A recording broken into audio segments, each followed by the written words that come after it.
Recorded to the right. Here we go.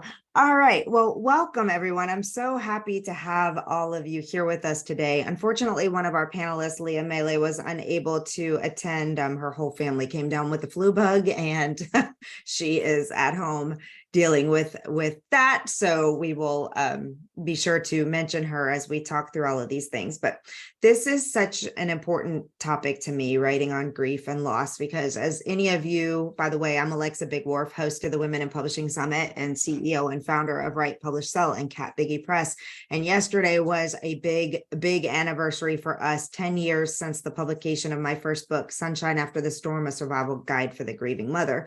So my entire writing journey, I would have never foreseen to end me here, but it started with blogging first about the loss of my infant daughter, and then pulling together a bunch of other parents who had experienced loss for a guide. Because when I was out there looking for something, I received some pamphlets from the hospital. I received some recommendations of clinical books that were very clinical on grief and loss. And that's not what I was looking for. I was looking for resources that could help me identify with other people, to know that I wasn't alone, to know that the things that I was going through, because as we all know, of anyone who has experienced any kind of grief and trauma, that there's just so many emotions. There's anger, there's guilt, there's disbelief, there's all of the things, obviously sadness.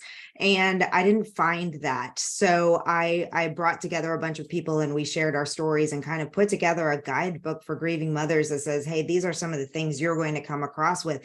Dumb things people say and do was a big topic, because, and I have to be as compassionate as I can, because I know that it's so hard. It's so hard to speak with someone after a loss. Even me, even having gone through now multiple very significant losses in my life, sometimes it's still hard for me to remember what the right thing is to say. So I have learned through years to be much more compassionate with people, and to encourage people to say something, anything, even if it's the wrong thing, is better than nothing at all. Although we could have a whole debate on that, but we're not going to go into that. But I met Lindsay Henke not too long after that.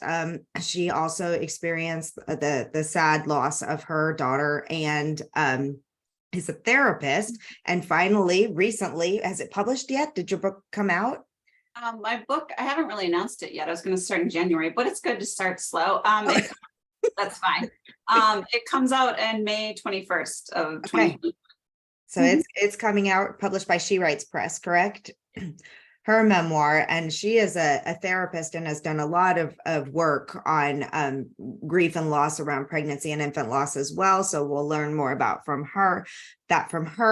I met Samantha through a totally not related to grief anything conference of women who were writing an anthology, I suppose is the best way to describe it, for women on different topics. And we met through the publisher of that book, and she shared her story with me, which just broke my heart, with the loss of her husband. And I'm sure she will talk about that as we get into it. And then we have Leah, who is a part of our Women in Publishing Summit community. She is a certified Reiki healer and a yoga instructor, and does a lot of work helping people find their creativity again, and really do things that will help you calm your nervous system and get back into the place where you can write. Because I think one of the biggest things for a lot of people is that it's hard when you are in the midst of grief or trauma or anything that's holding you back and down. It's hard to find the creativity to write. So there's a lot of really excellent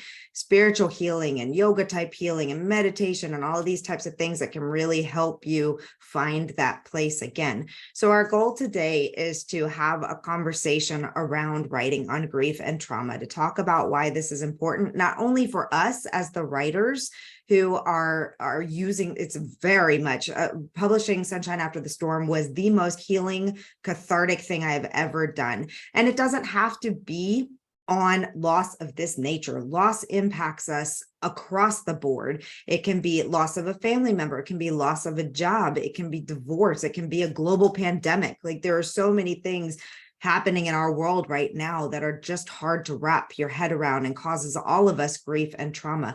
Writing is a wonderful tool for us to use to move through those things, but it's also a really wonderful way for us to help others in our journey. I know for me, one of the most healing things has been hearing from other mothers that my book made a difference in their life, that they read it and they didn't feel alone. They saw stories that represented their type of loss, and that it really made them feel in a very isolating time like they had other people who knew and understood them. So I think that's really important. So really briefly, I'm going to ask each of our panelists to just quickly introduce yourselves. I just gave a really, really teeny tiny bit, and I'd love for you to just spend a very short time in introducing yourself a little bit more. And if you will, I will drop the bios in the chat so you don't have to worry about doing that. But I would like everybody to have just a better idea of who is speaking today, and then we'll get into our questions. And just for the sake of, so everybody knows what we're doing, we're going to have this panel, and then at 2:00 we have another guest expert, Louise Pacella, who is a funeral director, was a funeral director, a mortician, and helps authors write authentically about death and grief and loss. So that when you're writing your novel, if you have, or other books, but she's focusing on authentically sharing grief and loss and trauma in your books. So that'll be a follow-on that starts at 2:00, and we hope that you'll be able to stay for both events. If you can't, everything is being recorded, and we will share both of these to everyone after the event. So welcome, ladies. I'm going to start with Leah, since she's top left in my screen. Go ahead and tell us all about you. Hi, everyone. My name's Leah Grimaldi, and Alexa did do a good job introducing me. My book, Increase Your Peace from A to Z, is a mini directory for stress relief. So mine is less directly related with grief and more just tips and tools and techniques for everyone to use to deal with whatever we're dealing with: anxiety, depression, also grief and sadness. And all of these do sort of live together, right? So it's very simply written so that people can open to any page and find something that they can do to help themselves. And the ones I wanted to focus on today were F, forgiveness, G, grounding, and M, meditation, but then also J, journaling, because whether we're using it for our particular work in progress or just to work through the sadness that we're feeling, just journaling and free writing, putting it on the page is all cathartic. And I've gone on too long, so Samantha. That was beautiful. I think that's great. All right, Samantha. I am Samantha Ruth, and I'm a psychologist with lifelong anxiety, since we're talking about all of these things. And I lost my husband unexpectedly at the end of 2017. And being a psychologist, there was much pressure from the world for me, a psychologist with the specialty in trauma, to bounce back and just to be able to know how to get right back to life, since many people do that. And I struggled with that even before I lost my husband. So I became extremely passionate about helping people understand that healing is about doing it your way, no matter what that looks like. And part of my process was writing letters to my husband every day, having no idea where that would lead, which is how I met Alexa in a book, which involved sharing my story. Part of that is still writing to him every day. And so I started doing things that had never been a part of my life, like meditating and Reiki and all of these things that I had been going too quickly and living according to my planner and the hustle of life. So I love that we're talking about all different healing modalities and how to use them to get through the darkest times. Thank you. And Lindsay, welcome. This is our first time face to face. We've been in each other's community, I think, isn't it? In your classes, and I've done your summits. Oh, well, we've been we haven't done an event face to face here, but thank you. I'm so glad to have you here. You know, this is special for me because she's been someone that I have been very connected with sometimes more from afar, but always our worlds have been kind of rotating around each other and working with grieving mothers. So I'm really excited to have you here today. Yeah, and my loss was I think a year after yours. Yes, in the same month, right? December of 2012. Yeah, of 2012. And so you were a mentor and still are in my grieving mother process. My daughter was stillborn in December 30th, 2012. And then I'm also a psychotherapist, and I was a psychotherapist at the time. And so I guess I'll be speaking today about what I wrote about in my book, which is really about how writing shaped my healing journey, along with going to my own therapy process and really coming up with my own way of grieving through all these modalities that have actually been mentioned here: Reiki, meditation, rest, exploring spiritual practices. And all of this was done for me in 2012 to 2013 and onward through blogging. And then eventually blogging led to writing my subsequent pregnancy story for Pregnancy and Newborn magazine. And then eventually to a nonprofit. So I have a national nonprofit called Pregnancy After Loss Support, which is also an online magazine for parents to share their experiences about being subsequently pregnant through writing. That duality of holding grief and joy at the same time. And then, and then my book will be out in May.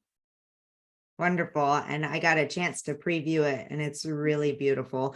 We have so many weird commonalities in our story. It was like reading my own story again, which I think is really one of the beautiful things about writing about your own loss and sharing with others, is that when someone can see themselves in your writing, it's special because of, like I said before, it makes you feel like you're not alone in this process. For me, for everybody who doesn't write on loss of this nature, I want to say that fiction writers can also do wonderful things writing about grief and loss, not only for sharing it for other people to read, but just on the how writing can help you heal through whatever is significantly going through in your life. I wrote my first romantic comedy, which is a very, very light-hearted story set in Paris in 1999 about a whirlwind romance. Has nothing to do with grief and loss. There's nothing about grief and loss in the book, 4 Days in Paris, but it was healing to me. It was written during COVID. And it was also written while I was going through my divorce. So writing something fun and light and about love at a time where I wasn't feeling very good about love was really helpful to me. So remember that it doesn't have to be one of these traumatic events. It can be for you as well to find a happy place in a place where you're not necessarily happy.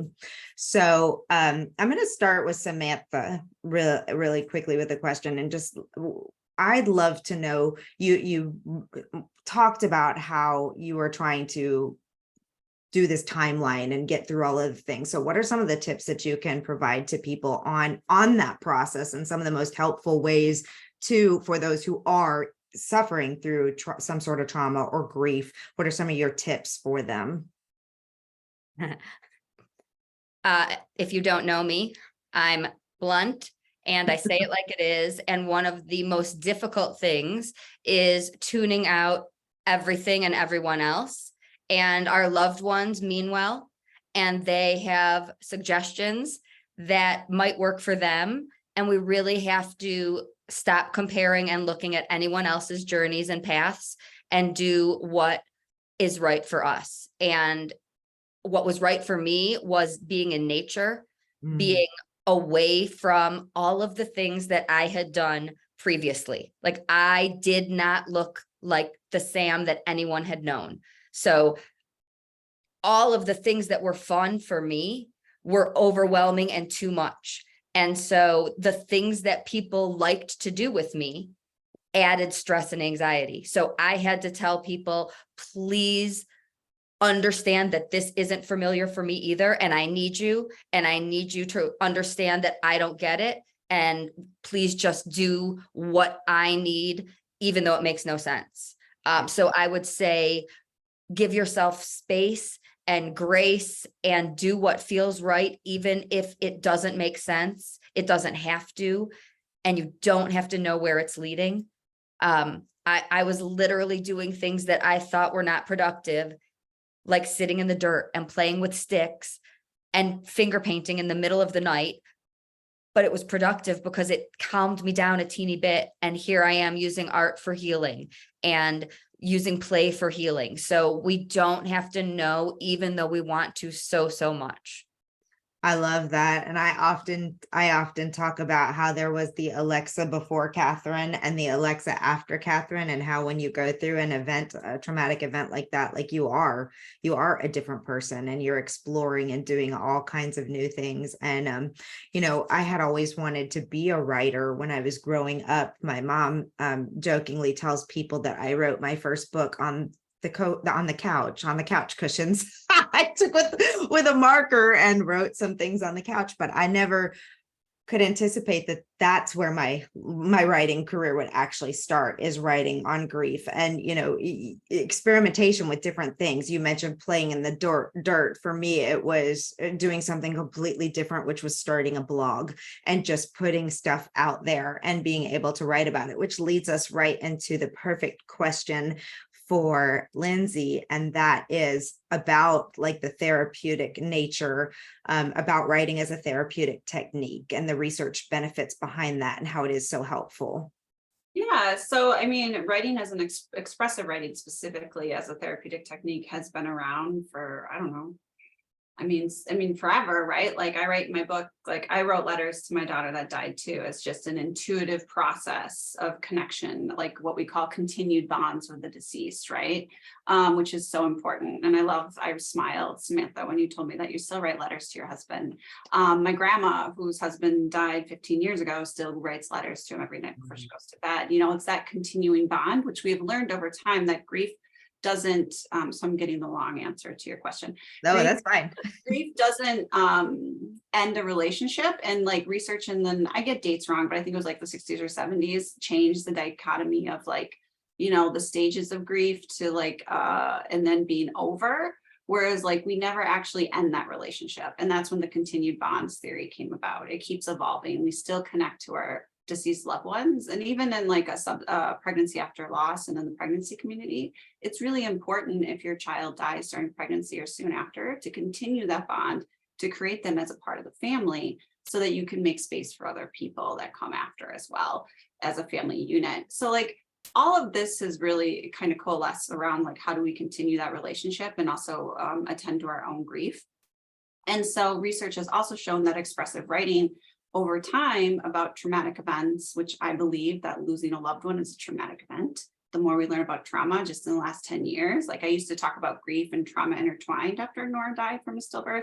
And people are like, well, that's not trauma. But I mean, we've learned, and I mean, the life has been so traumatic over the last 10 years, but the trauma comes in many forms. And especially if you lose someone suddenly or in pregnancy, it's often embodied, and grief is embodied, meaning we feel it so deeply. It's a sensory somatic experience. And so is pregnancy, and so is losing a loved one. So it's traumatic. But expressive writing can be used as a way of healing that trauma by kind of discharging that energy, rewriting the narrative, which there's a therapeutic technique called narrative therapy that does that naturally. Where like we own the story more, we get to play with it, we get to move it around, we get to talk about what ifs, we get to talk about the pain of it. It's discharging that emotion and also rewriting it so that we can like digest the content, which is things we do in certain types of, so I'm also a therapist that specializes in reproductive trauma and loss since the death of Nora, and I work with postpartum, perinatal and postpartum mood and anxiety disorders. But a lot of what I do now is like trauma therapy around reproductive loss. And part of that, even trauma therapy, incorporates that narrative method that we use in writing, which is like, how do we rewrite the story in a way that sits with us? And that doesn't mean we're changing the ending or changing that our loved one died. But what it means is we're kind of like getting to say the amends we didn't get to say, envision the future we didn't get to have. And we can do all of that in expressive writing. And some of the research studies from decades ago show that those who write expressively about their loss actually have reduced physical symptoms 4 months later, have less doctor's visits, also report increase in positive symptoms and decrease in like negative mood, not taking away grief, but having more moments of joy within the grief. Yeah, I found that to be very true for me. Of course, I didn't realize that that's what was happening at the time, but I know journaling, blogging, also writing letters, and also, it was so beautiful to incorporate other people's stories as well into the process. And I know for me, service to others was a big part of the healing process, and I was lucky that I was able to do that through writing, and all of the things that came from that. Leah, I know you have a 3-part plan here, but I'm wondering if we can start off with something just around the whole idea of how some of these techniques like meditation and Reiki and all of these can help open us back up again to where we need to be to even start a creative process.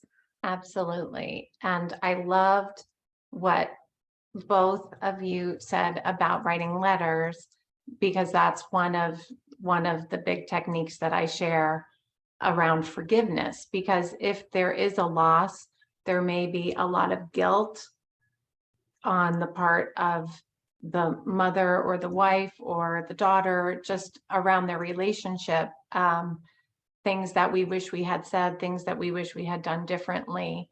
And so with writing and to your point, Lindsay, about the continued bonds on an energetic and a spiritual level, I believe, where all our spirits live on. So when we write a letter, or when we have a conversation in our mind or out loud with our loved one, I believe on some level they hear us and they receive that message. So it's extremely healing, even if you're writing it, because you're getting it out of your body. And emotions, grief, trauma become stuck in our bodies, in our energetic field. And then that can cause physical ailments and dis-ease in our body. And that's one of the Reiki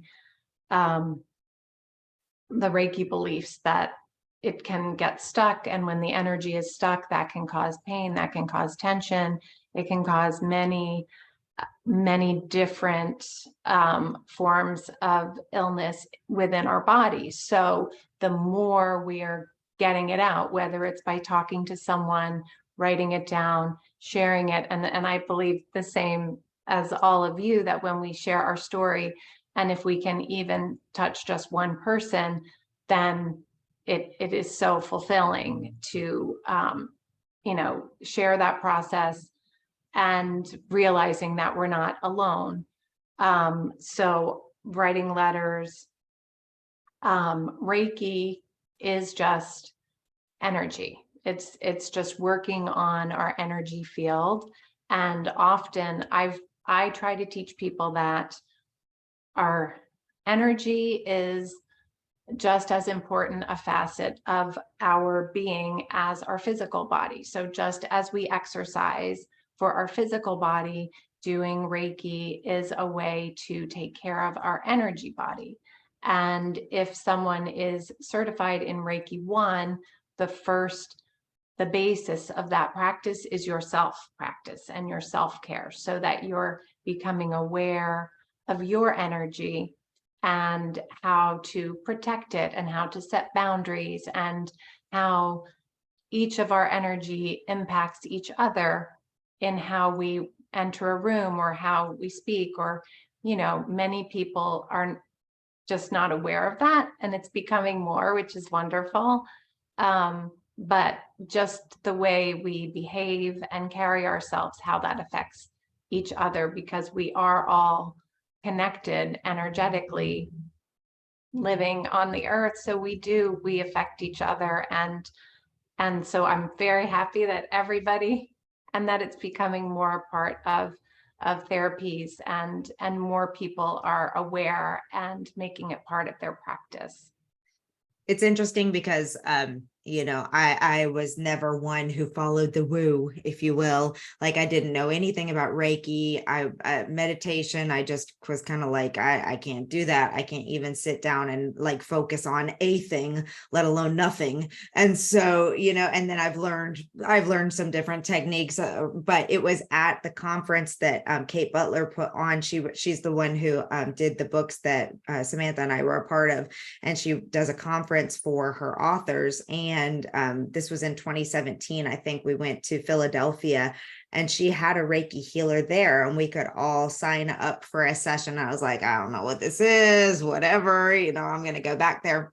It was incredible. And that one session, well, all the things that happened in that event, Kate is very into the woo. We did all kinds of meditation and healing stuff. And it was really the first time. I mean, I just was broken wide open at that, broken wide open at that event. But it did make me, start to realize that these energy healing techniques are something that can really help us connect with who we are and what we're putting out into the world, and how we pull back into us what we need to move forward. So I'm a big fan of all of those things now, which is one of the biggest reasons why I love to have you come on in front of our audience and share these. Because for me, if you're blocked from anything, it's really hard to be creative, no matter what you're writing, whether it's your own story or a novel that you're writing that pulls out, like you can't get to the same place of creativity.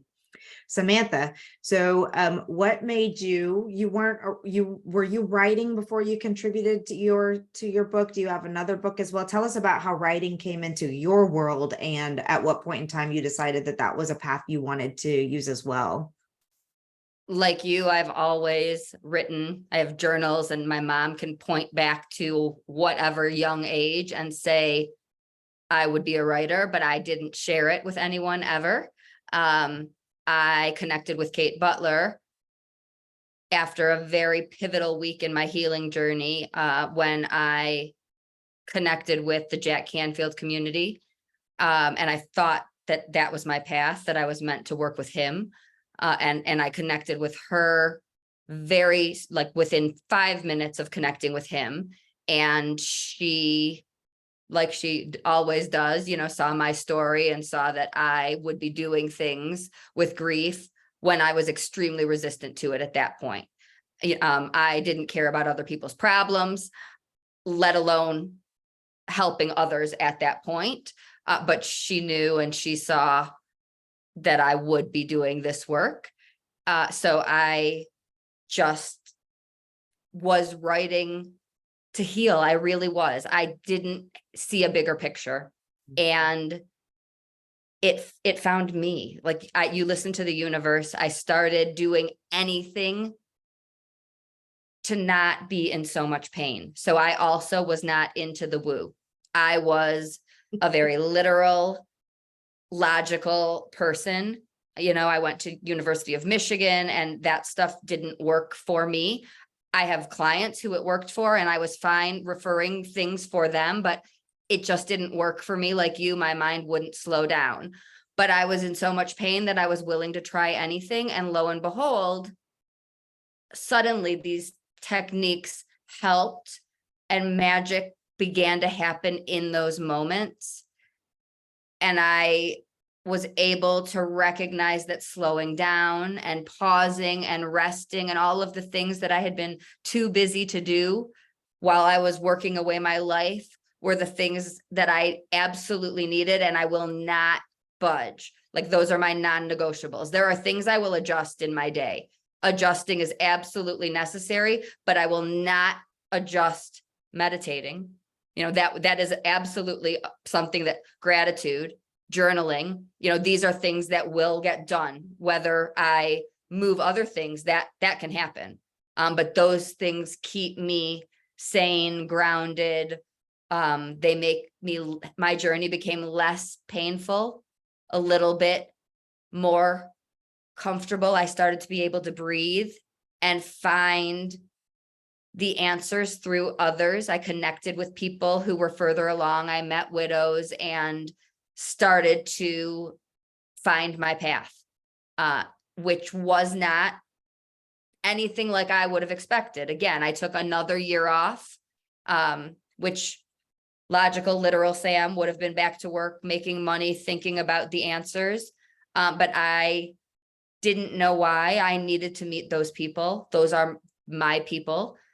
Grief Hab was born, books were written. I have 6 out. I'm doing a very important project with you. And I have my own coming out in 2024. So writing became another non-negotiable part of my life. Nature, slowing down. That's extremely important and something that I thought was like the rest of the world, lazy and not productive before.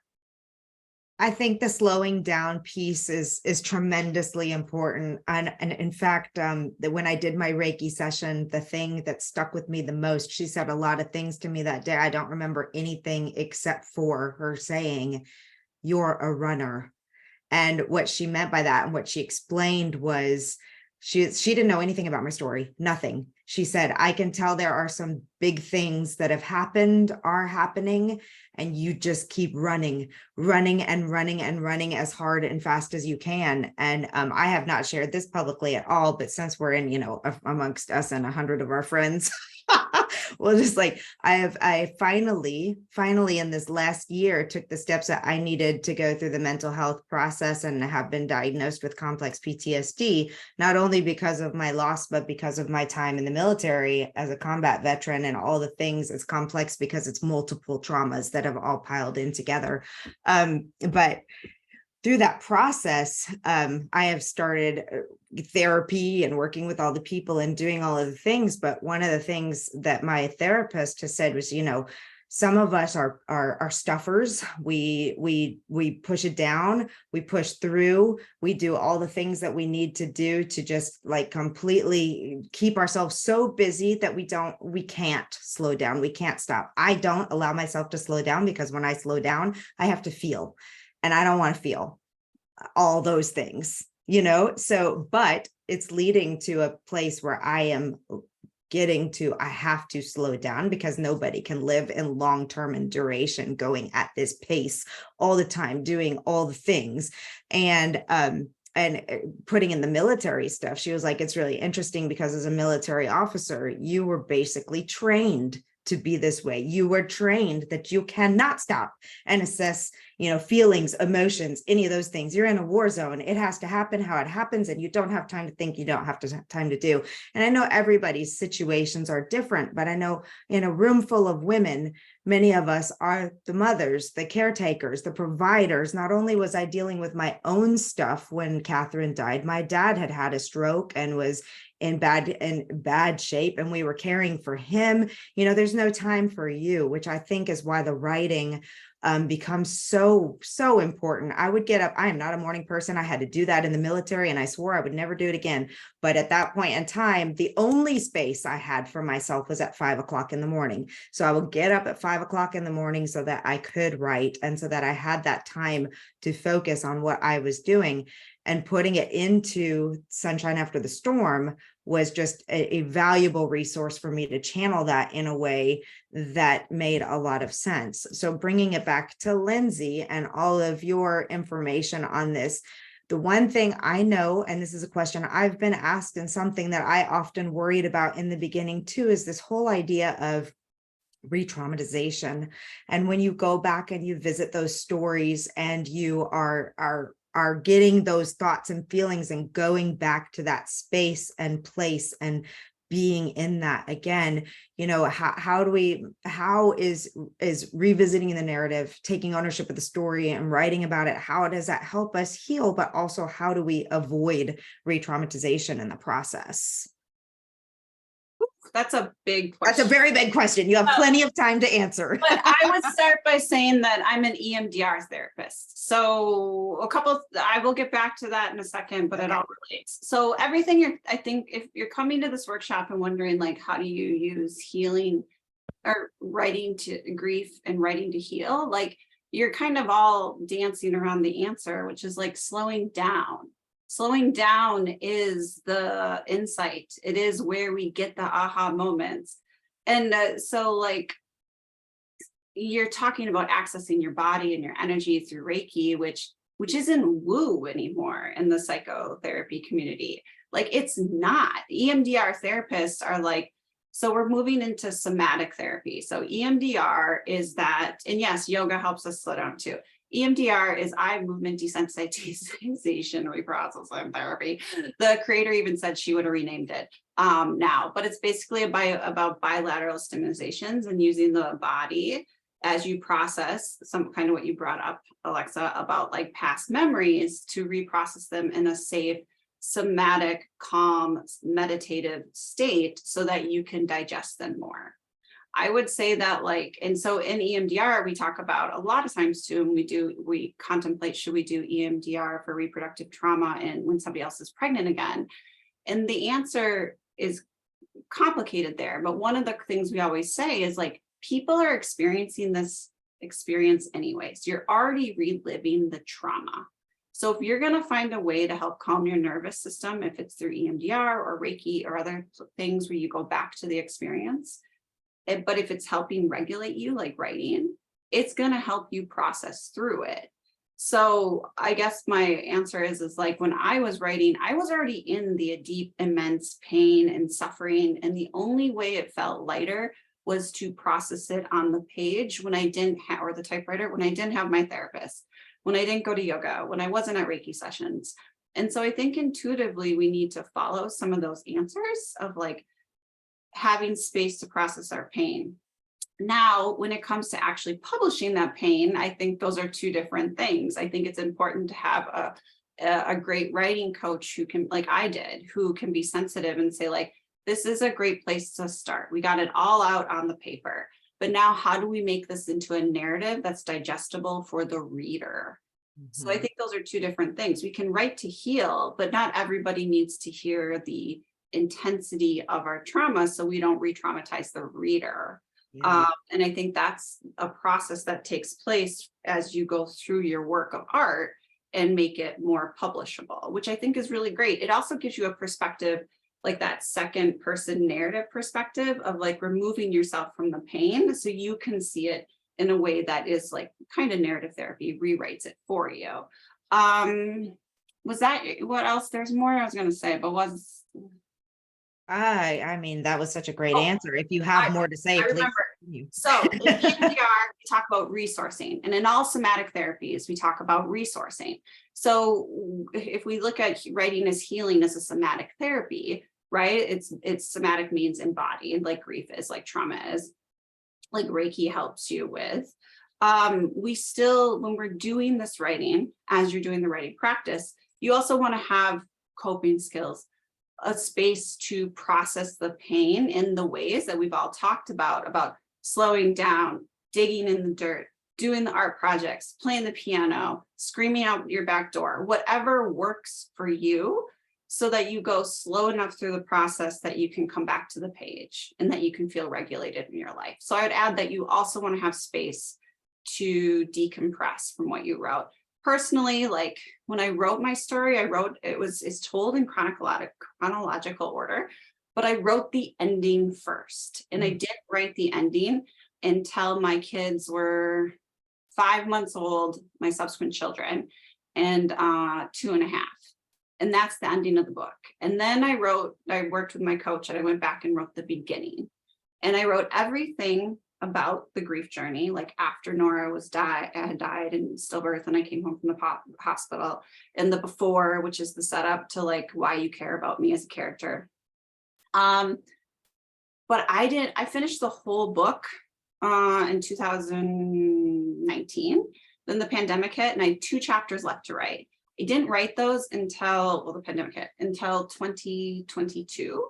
Wow. And they were the 2 chapters of when I found out that they told me she had died, and then when I got to meet her, because they were so traumatic. So I think it's important to remember, like, do you have space in your life to attend to that? And that doesn't mean I didn't write about it a lot before, but before I made it into a palatable, I can't say that word, palatable, a piece of art that other people could digest.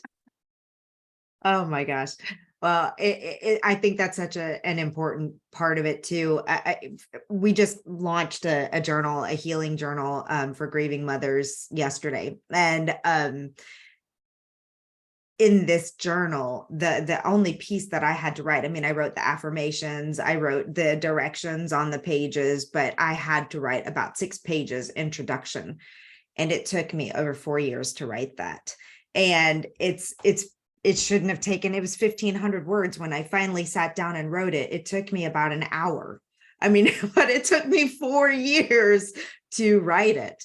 And there was a lot of resistance there. There was a lot of, well, a big part of the resistance was I wasn't sure that I was at a healed enough place yet to tell other people how they needed to heal as well.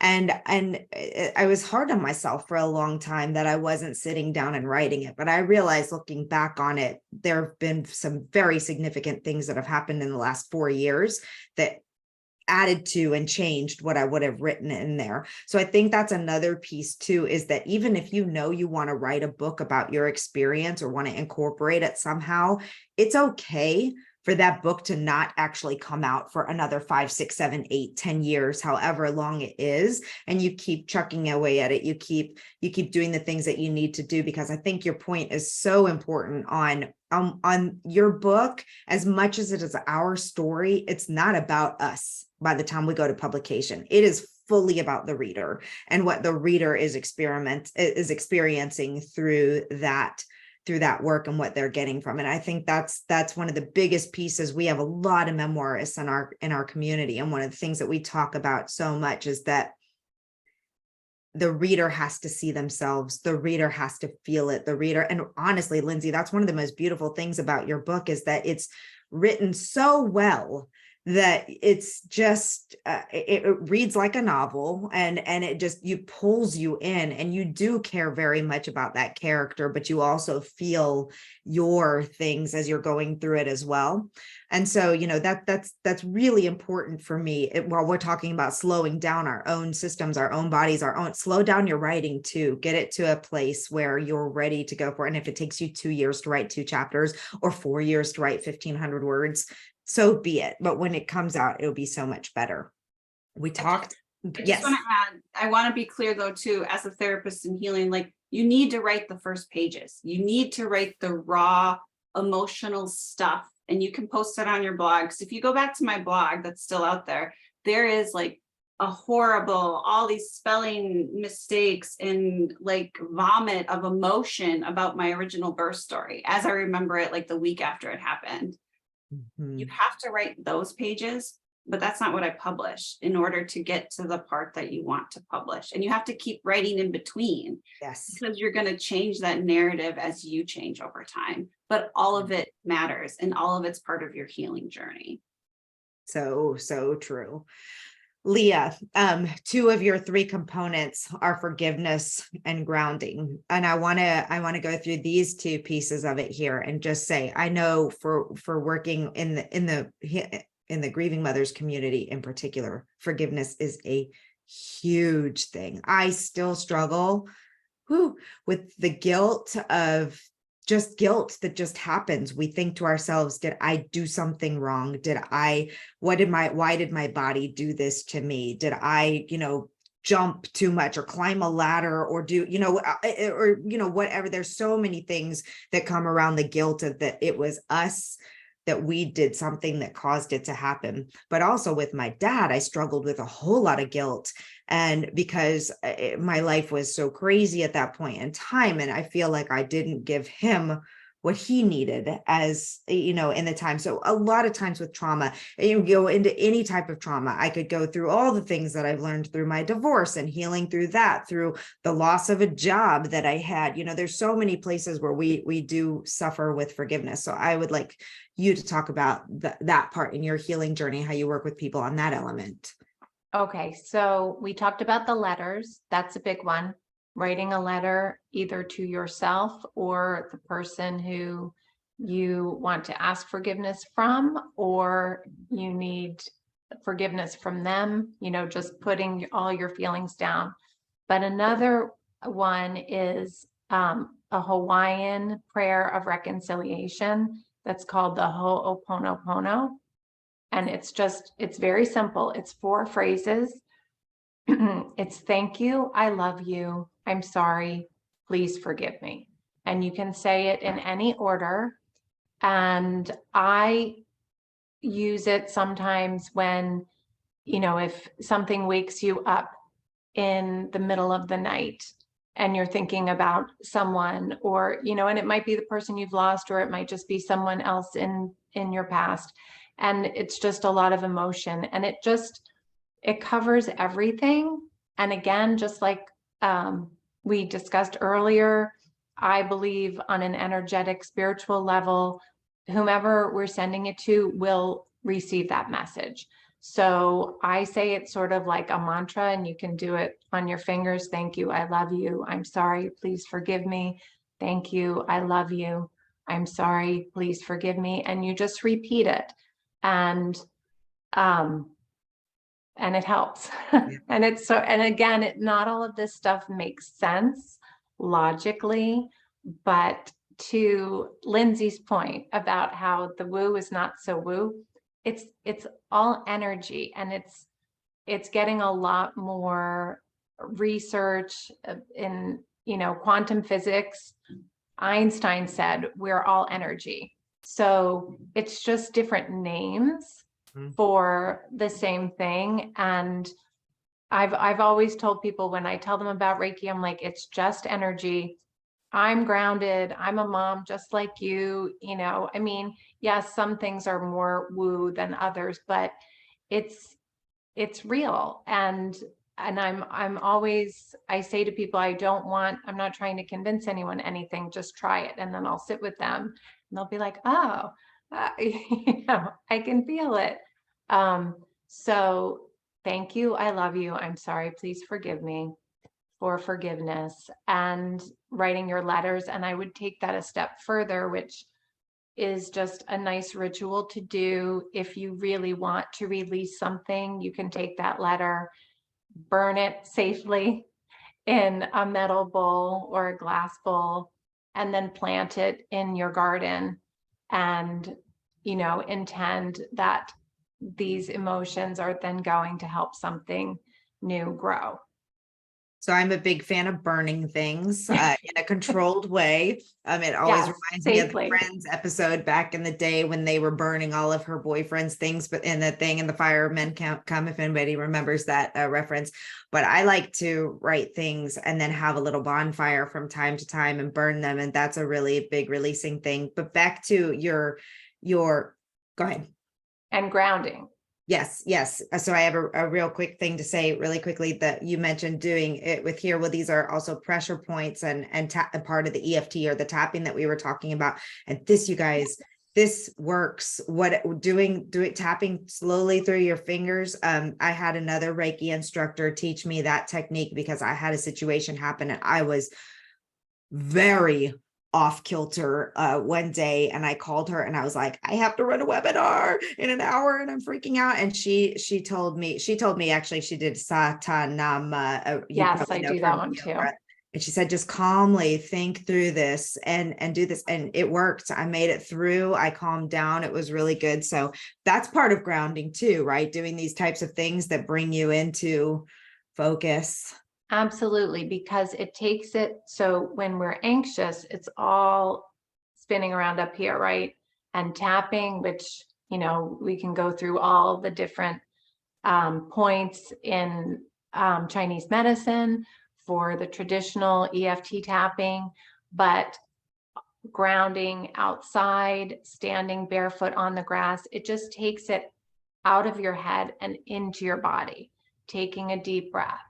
Mm-hmm. Just connecting with your breath, connecting with your body, to the somatic techniques that when we're anxious and it could go into a panic attack or out of control, if we just ground, go outside. This is a technique I use all the time.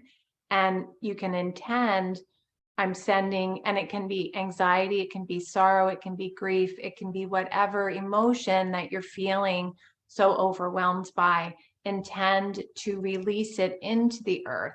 Mm-hmm. And then we also can take energy from the earth. So it's a beautiful way to think about helping someone else. If you have this extra energy, it can be repurposed and go out in the universe to help someone else, getting it out of your head, staying grounded. And Samantha, to your point about digging in the dirt, and that is all, it's not a waste of time. That, we're meant to be outside. We're part of nature. And our society, the way we live, we go from box to box, the box of the house to the box of the car to the box of the office or wherever we go. And we're meant to spend time outside in nature. And it's so healing for everyone, but especially if we're going through something where just to spend time outside, walking and breathing the air and taking a moment for yourself. So important. Getting out in nature, similar to Samantha, has been a massive thing for me. Just getting out and going on walks, or I love hugging trees. I'm sure my neighbors have some fun things to say about me, but I do. I went to the redwood forest, and one of the guides was telling us about the energy of trees, and that the way they communicate through their roots and all kinds of big, beautiful things. Like tree hugging is a real thing. In fact, I don't know if this is happening everywhere now, but there's this thing called what did my sister tell me it was called? Nature baths, or forest bathing. Forest bathing, where you go out and you spend time amongst the trees. They have so much good energy. And I mean, seriously, y'all, if you're having a really bad day, go hug a tree. You might be surprised how that will make you feel. Or stick your hands in the dirt, or get out. If you just stand barefoot in the grass, it makes such a big difference. But I know when I wrote my book, yes. I actually hiked. I lived in Germany at the time. And so it was 5 years after all of my trauma. And I hiked 3 times a week in a forest when I was doing the writing process of the That's amazing. experience. I think that our environment, our nature, our earth provides us so many things that when we tap into them, can be so helpful.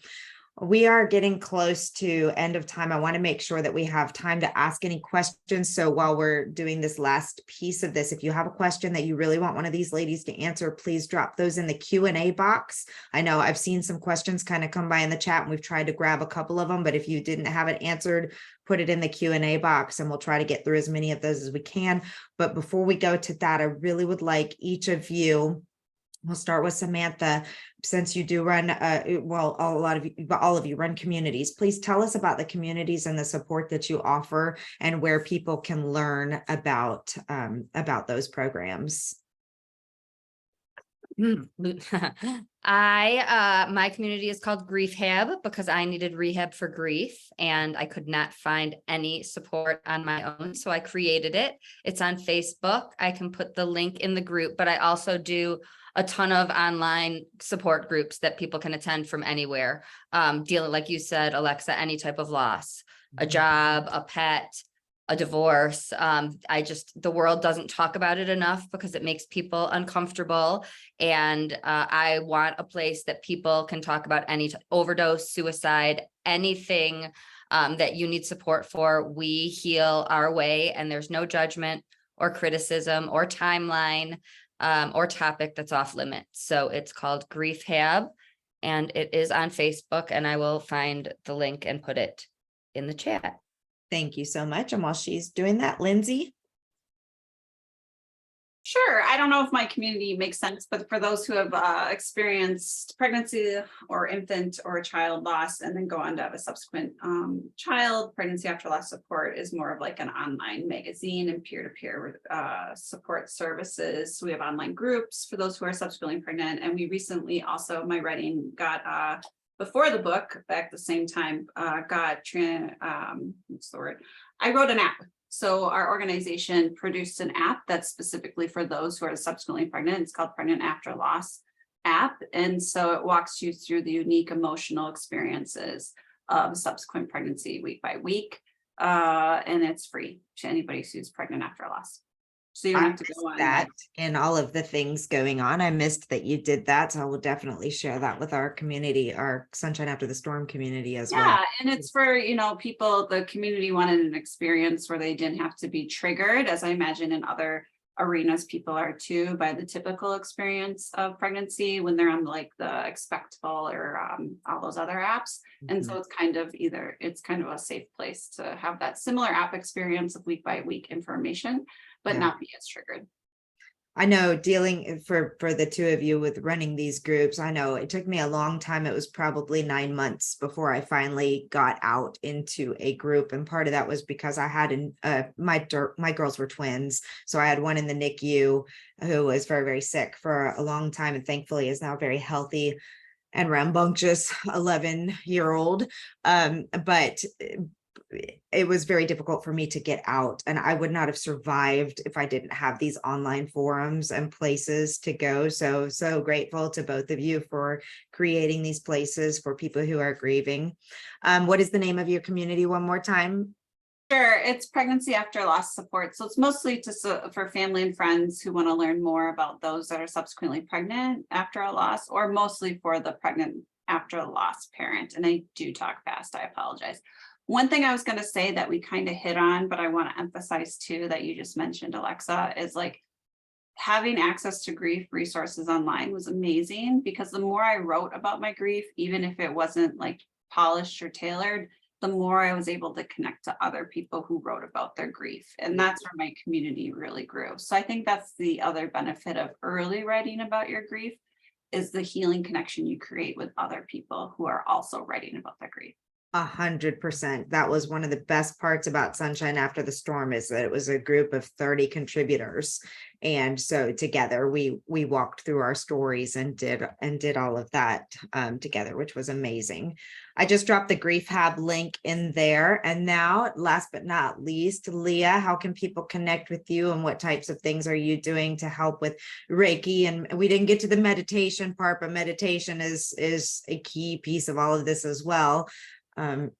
Where are you at? Yes, so I am on Instagram, and I will drop my Instagram in the chat. It's just my name. It's Leah_Grimaldi, and I share lots of tips and meditations on my Instagram page. I also have a Facebook group, Transform Your Energy, Transform Your Life, and I will also drop that into the chat.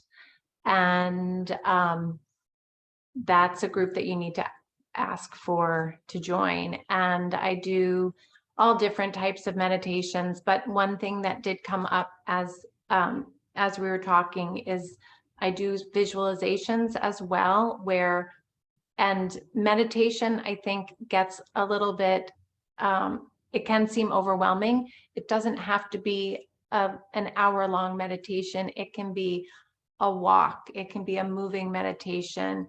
It's however it works for you. It can be sitting in your car for 2 minutes, 5 minutes before you go into work, or when you're waiting to pick your child up from school, or, you can fit it into your life, and just start small if you're new to meditation, because often people get overwhelmed and they think they have to do this big practice, and it doesn't have to start that way. It's just taking some time for yourself.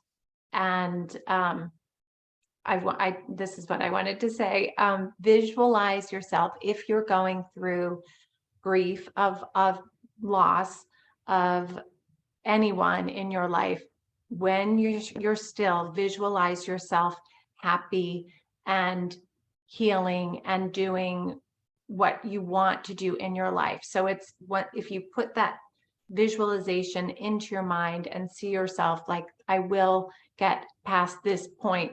Does it ever go away? No, but it changes and you heal and you can get through. We never forget, obviously, and we wouldn't want to. We wouldn't want to forget our loved ones, but we can visualize so that it's not so heavy. And then once we start to see it, then the mind will catch up with, the reality will catch up with the visualization. I do a lot of visualizations with people, and I would add, it's okay to visualize carrying that person with you. And that's a way that some grievers hold the duality. I love that. That's beautiful. Okay, so these two questions here from Colleen and Gail are very similar. So from the two therapists in the room, basically, how do you share resources with someone who needs them? How do you speak to others about them? If you've got a friend or family member who's struggling, do you have resources to send them to? And how do you bring up these types of tools and tips to someone who needs them? Lindsay, Sam, do you either Me? go to your group? Yes, I have them. Are you asking if I have them? Yes. And I think that saying, this is coming from a loving place. Is it okay to let you know that I found this person who has this in common with you, or do a three-way introduction? Most of my clients come from someone saying, I want you to meet so-and-so, and then I do the rest. Yeah. So you don't have to worry about the words, and I take over. They're not going to reach out. They're in too much pain. So I will. I can tell you that when I was going through the heaviest of the grieving time, asking me or asking me to give you any information or to do anything, or asking even, do you need help? What can I do for you? That's very, very overwhelming. So I would say anytime you can just bring a solution to the problem, I would even say, don't worry about offending them. They may get up if they're not open to some things. There may be a moment where they are not happy, but most people, I think, and from what I've seen from other people, you're just, to Sam's point, you're just in a place where you can barely function on your own. So don't make them think about anything. If you want to bring them dinner, don't ask them to bring them dinner, just bring them dinner or send them a gift card or do something, worst case scenario, they don't answer the door and you leave it on the doorstep and text them, those types of things. So the more you can give to help someone in that time, I think is helpful. But yeah, those connections. And we're over time now, and I want to make sure that we don't cut into Louisa's presentation. So I just want to say, if the three of you could quickly drop your email, if you're okay with email or not okay with email, your web site, or again, we've dropped the link to Samantha's group. So that's a great place to just join, and you can start getting resources there. But I'm grateful to everybody here, for definitely to our panelists. Thank you so much. This was such a beautiful experience and always very healing for me. But, start with what Lindsay recommended, just those raw words. If you are going through grief or trauma and want to write about them, start with those words, and then you can grow and improve those over time. If you're writing about grief, we're going to get into that in our next section so that you know how to write about it authentically. And, don't be afraid to ask for help and to seek help as well. So writing is so healing and so cathartic, as I think we all just definitely expressed and shared with you. And I'm grateful to all of our community. Really quickly before we stop, if you're not staying for the next segment, I will put this up, the recording up, and I'll send it out for everybody. And please go over to womeninpublishingsummit.com/events to see what else we have going on. This is a big, big week for us. We have a big celebration for our 10-year anniversary tomorrow. We have our 2024 conference season kickoff on Thursday. I keep trying to say Wednesday. Thursday, we'll do that for 30 minutes, and then we'll be immediately followed by our webinar with Ingram Spark. So big, big week, lots of fun stuff. Thank you, ladies, so much. This was just really beautiful, and I appreciate you very much. And I'm going to stop the recording now so that we can start a fresh one.